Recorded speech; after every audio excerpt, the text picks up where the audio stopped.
বাংলাদেশের আরো 10টা জায়গায় হামলা চালানো হবে, আমাদেরকে দমন করা যাবে না।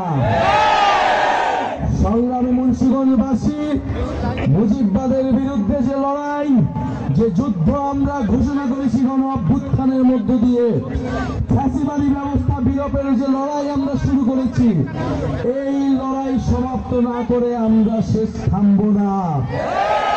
প্রিয় মুন্সিগঞ্জবাসী, আপনাদেরকে এই নদী ভাঙন থেকে রক্ষা করব আমরা, নদী দুর্যোগ থেকে রক্ষা করব আমরা। এই মুন্সিগঞ্জের হাজারো মানুষ প্রবাসে থাকেন, আমরা সেই প্রবাসীদের ভোটাধিকারের পক্ষে কথা বলছি। অনেকে বলছে প্রবাসীদের কোনো অবদান নাই, তারা কেন ভোট দিবে?